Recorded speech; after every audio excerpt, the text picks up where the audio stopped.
Hey, hey, hey, hey. It's time once again for quantum spirituality, where we look at spirituality from the quantum level, looking at it from the most minute.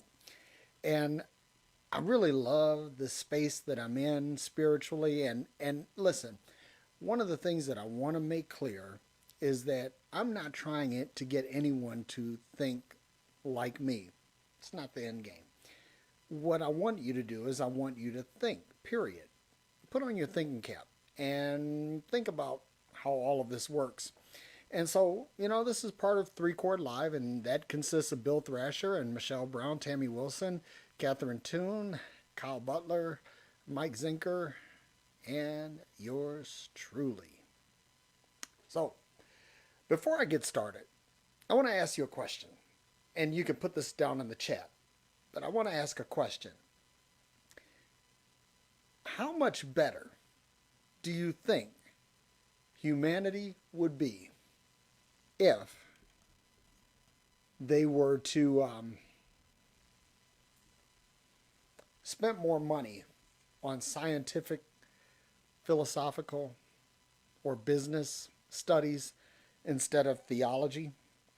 Let me just make sure that I'm broadcasting here because I don't see anybody coming in. And when I did this on Sunday, for some reason, it it was dumping it as a private video. So I want to make sure that we're not private, that we're actually public. So let me just check that out real quick here. And yeah, see, edit privacy. There we go.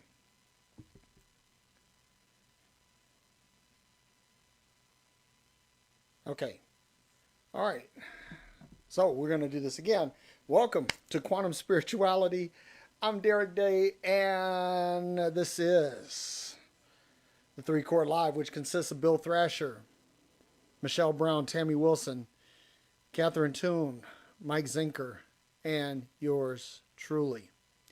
And I'm hoping that this is that people are able to see this. I'll go ahead and do a quick share here.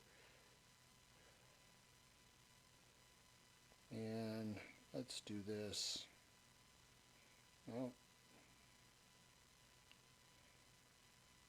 okay. Let's do this. We'll just double down on it. Because I don't know what's going on with my software. For some reason, it's like it's starting the video as private, and I don't get that. But anyway, here we are. And I started off by saying I want to begin with a thought experiment, and I'd like to see your comments down in the comments section. How much better would humanity be if we had spent the money that we spent on theology, on say science, philosophy, or business? I really think that theology as an intellectual discipline is a complete waste of time. I just I don't see where there is anything gained by studying the great sky god, and then also um, where does it actually benefit humanity? Where is humanity improved by this? And then also, if this is ostensibly the study of God, then why does it cost money? That doesn't make sense. I mean, it's like, honestly, that if you're studying God, shouldn't that be free? If nothing else is free, shouldn't that be free? But anyway, I digress.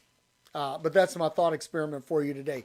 But today, I want to talk about a phenomenon in physics, and this is in natural physics, not so much quantum physics, although I do believe that it relates to the quantum realm and that it also relates to the spiritual realm. If y'all bear with me, we're going to go into this real quick.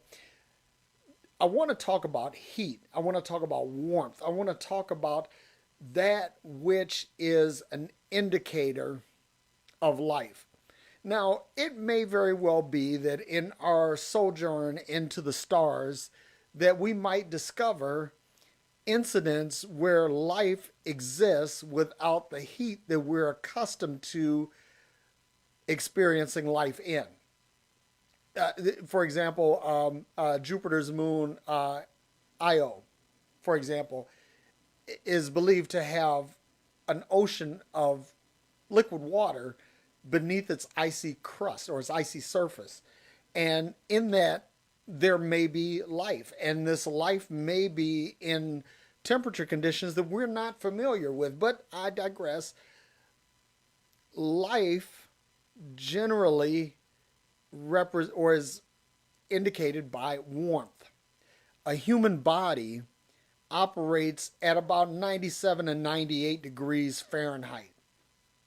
And if that temperature is less than that, then the body is considered to be either in distress, dying, or dead. And if the body is in excess of that by a great amount, it is either in distress or dying. And that's just life. Okay? And in order to let me take it a different way. You know, there's something that's made a lot of do over in Christian circles, and that's being lukewarm. That if you're lukewarm, you are dissatisfying or displeasing to God. and and I used to preach this as saying that basically the whole concept of lukewarm is like tea. That when you have tea that's piping hot, it's soothing, calming. And when it's cold, as an iced tea, that it's cool and refreshing. But I don't know if you've ever taken a glass of iced tea that is not cold or warm tea that is not hot, and you'll find that that tastes nasty. In other words, it has no redeeming quality, and the first thing you do is like, ugh, you spit it out because it's nasty. And so when I used to preach this, that you're supposed to either be cool and refreshing or hot and soothing. But I don't believe either of those. Now, this is, when I look at this, I think of, it doesn't really matter what your spiritual temperature is. Because there are people who are warm and inviting, and there are people that are cold and distant. But at the end of the day, all of them are human. All of them are human. And this means that irrespective of the spiritual temperature, there is still value in the soul. And so even if the personality reflects a certain temperature, whether it reflects cold and icy or whether it's hot and passionate, it doesn't matter. It's life. And we have to respect that. And also, we have to celebrate the diversity. An interesting thing about Earth climate is that there are parts of the Earth that are unbearably hot, and there are parts of the Earth that are unbearably cold. And then you have like these sweet spots, these temperate regions. Hawaii, I'm looking at you. Where it's just nice all the time. It's not too hot. It's not too cold. It's like Goldilocks. It's just right. And speaking of Goldilocks, when we talk about the Goldilocks zone, is like this zone, the approximate distance of the Earth to our sun, that we call that the Goldilocks zone, because we know that in this particular space, this particular distance from the sun, that is neither too hot to kill all life by heat, nor too far to kill all life by cold. And so they call this the Goldilocks zone. And so you're going to find those people who are accommodating to all kinds of people. And again, we need that. Just like the climate of humanity requires diversity, there also has to be something in there that balances it. Something that kind of holds everything together. And so this heat is something that that we use to measure whether or not life is possible. And again, we make the assumption that simply because something is frigidly cold or boiling hot, that life doesn't or cannot be sustained. But that's only on our understanding. But if we look at it from the human standpoint, we want to make sure that everyone understands that no matter what the spiritual temperature of a person is, that they have life and they have value. And watch this too. Some people would say, well, we want to change all the frigid people to temperate people, or we want to change all the hot people to temperate people. And again, when you start doing that, you start fucking with diversity. And at that point, you mess up the ecosystem. And this is part of what religion does, is that religion tries to merge everyone into this generic sweet spot that they believe is the Goldilocks zone. That this is where life exists according to their spiritual paradigm. But what happens if you take the limits off and you take away all the paradigms? You have then a means of including all of humanity. And just like when you have heat at the physical level, there is activity that's going on at the quantum level, activity that you cannot see. I don't know if you've ever paid attention to your iron, household appliance, the iron clothes, that how it generates heat is through vibration. That there is an electric current that basically vibrates until it produces enough heat with which you can iron your clothes. You can take the wrinkles out.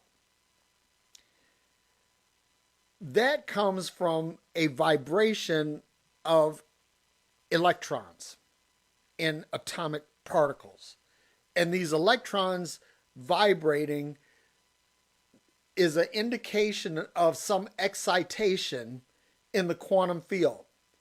So there's something that you don't see that is taking place to produce a reaction that you still can't see, but you can definitely feel.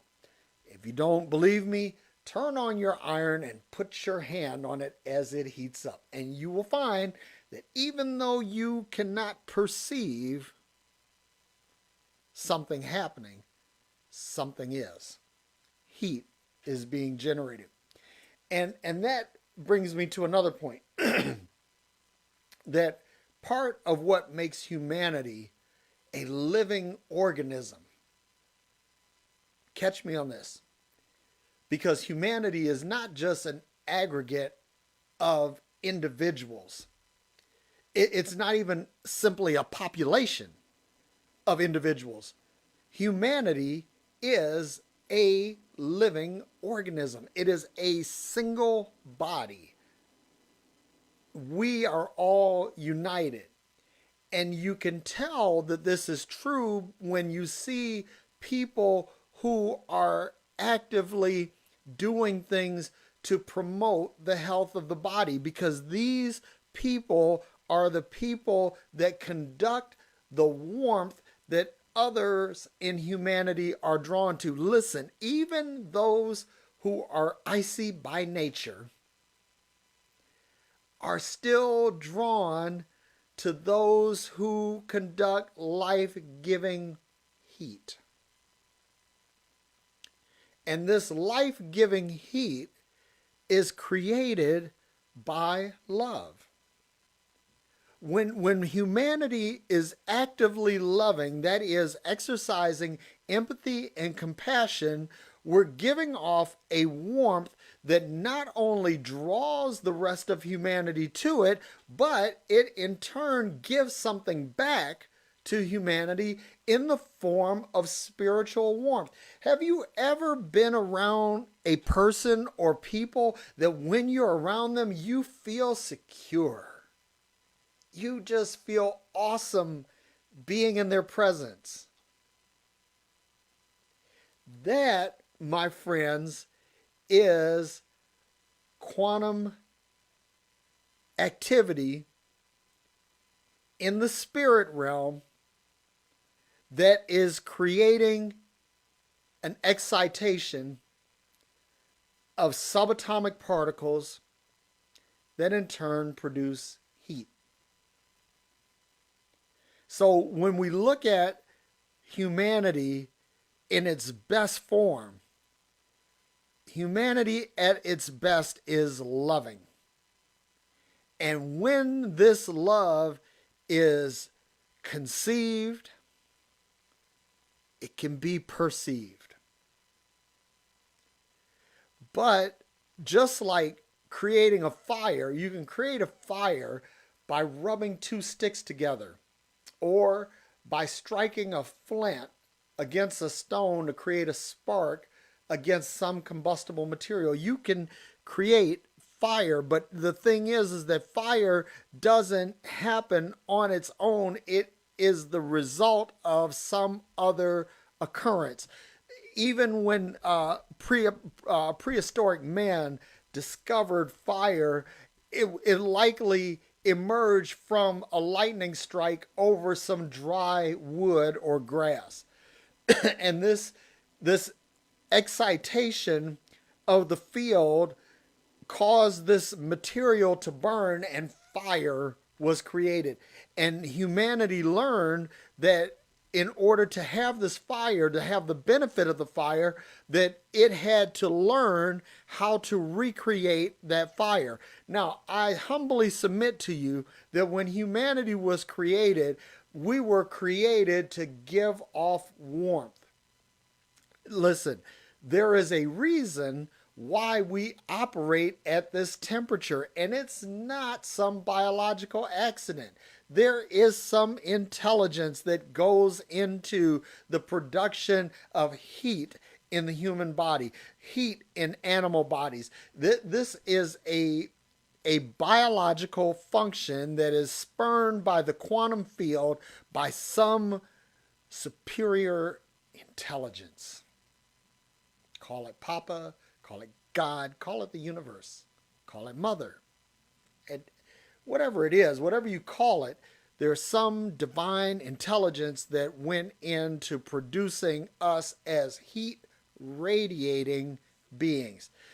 Another thing, too, is that they said that a person's aura can extend up to 25 feet around them if they have a strong one. And that the heart, the human heart, has an electromagnetic field that is on average a radius of 6 feet. That's the average. We emit not only warmth, but in the you could look this up, but there's this theory that that I love that came about around the late 19th, early 20th century by a fellow named Maxwell, and basically Maxwell postulated that energy is actually information, and that you could actually observe this information and create conditions by which you could move this information and you could change the climate of a situation. They call it Maxwell's demon. Yeah, demon. But the point that I'm getting at is that your warmth, your heat is not just warmth, is not just something that gratiates the human flesh, but it's also information. That your aura, your warmth, your heat, your energy is transmitting something out into the world. You are a living radio transceiver, and you are constantly broadcasting and receiving signals in your body from yourself to others and from others to you. And this is all information. Have you ever come across someone that when you met them, you're like, wow, I just feel great being around this person. But at the same time, you may find someone who rubs you the wrong way. And this is a protection mechanism because it just means that this is somebody that's vibrating at a frequency that's not like yours. And it doesn't make them any less human. It doesn't make them any less lovable or any less loved being. It just simply means that they're at a different frequency, and that doesn't resonate with you. There are going to be people who resonate with you. There are going to be places that resonate with you. You know, there are going to be things that resonate with you. There are some people that say a car is a car is a car, but listen, I've had a couple of cars that when I sat in them, even without driving them, just sitting in them, there was something there was a spiritual experience. There was something I felt. There was a soul in the car. See, and that throws a lot of theories on their ear because what we're getting at now is we're talking about the life of things. You know, it's like even Jesus said that if the people didn't offer this praise, then the stones would cry out, which I don't think there was necessarily praise for him. It was a joint praise of humanity. But that's another story, another lesson for another time. This warmth that you generate, this heat that you generate, this is not just, it's not just comforting. It's not just life giving or life sustaining, but it's also information. It's information about you, and it's also a means by which you are able to take the temperature of others and receive information from them. Really powerful. So I say all this to say that if I had to do it all over again, to go back to high school, I promise you I would have spent a lot more time understanding what was going on in science class, what was going on in physics, what was going on in chemistry and biology. I would have paid more attention because I really believe that understanding our natural space and how we operate in it, I think is the key to spirituality. And likewise, all of the time that I spent trying to understand things theologically, trying to study the church fathers and early church history and studying the Bible backward and forward and the characters of the Bible and understanding the context and understanding all of the situations and the timings, the geography of all of that, I wouldn't have wasted my time with it. Now, here's the thing. Let me just say this because that's me.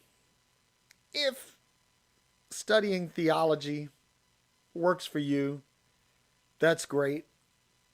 But I honestly don't think that it gives anything to humanity at large.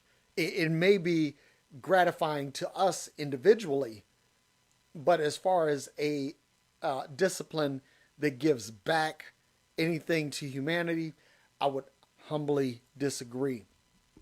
So we need to understand that love is a source of energy. And the more that we understand this love as a force, the greater we will be able to appropriate it.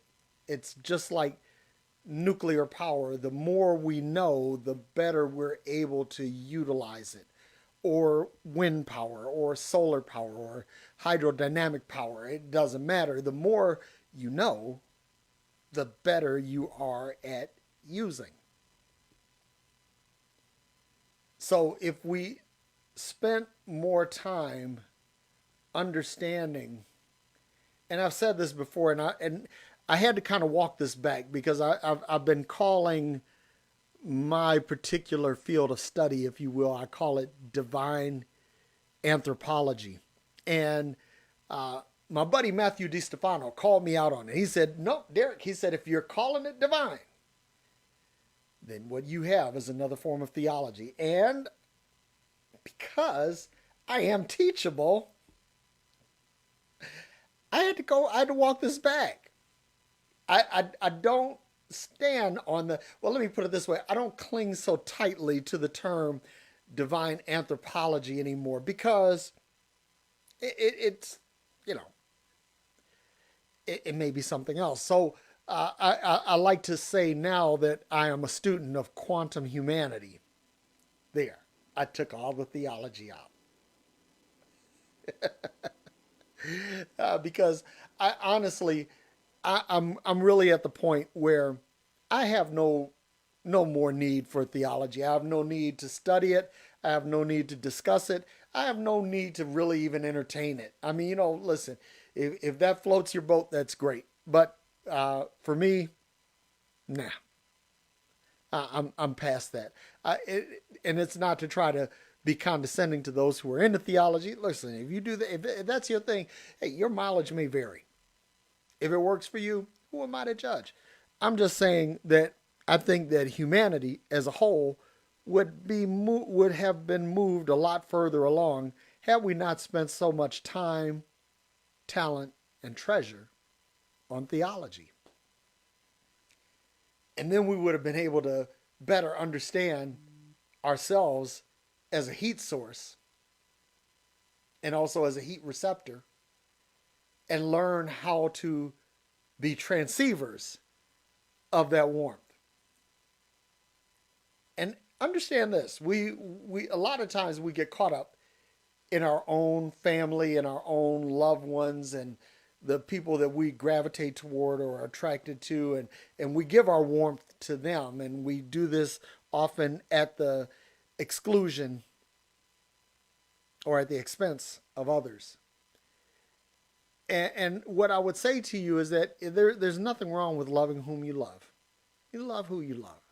That's human nature.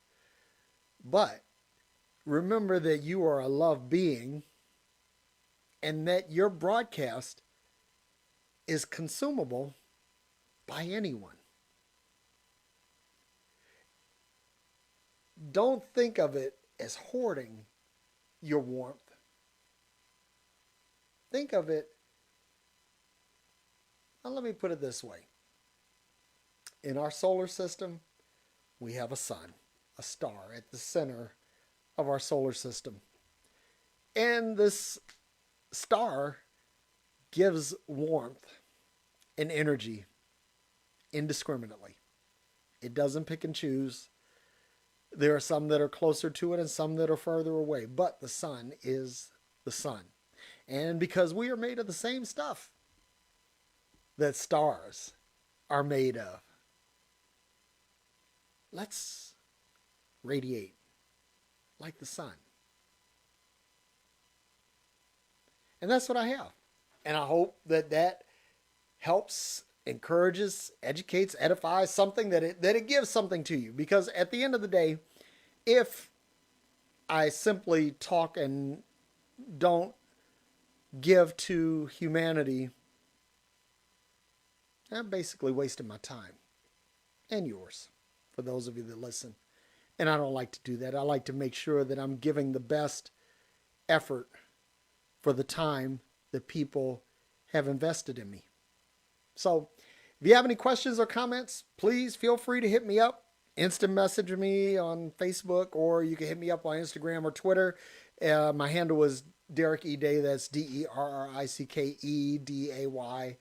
Or you can follow me on YouTube. And my channel is called Derrick Day.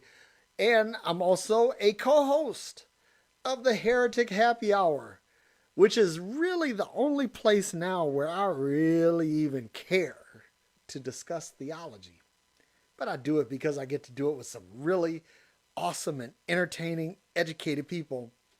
Matthew DiStefano, Katie Valentine, Keith Giles, I love you guys.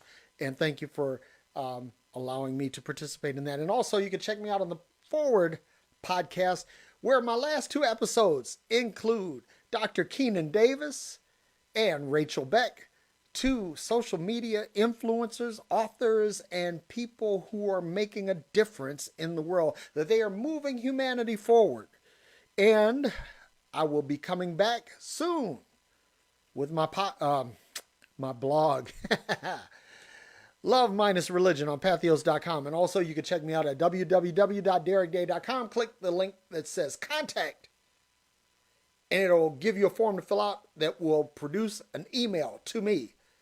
And if you send me an email, I will answer. Okay? So until the next time, which will be Friday, when I'm joined by my man Aaron Tomlinson for Freeology Friday. Namaste. My brothers and sisters, I love you. Peace.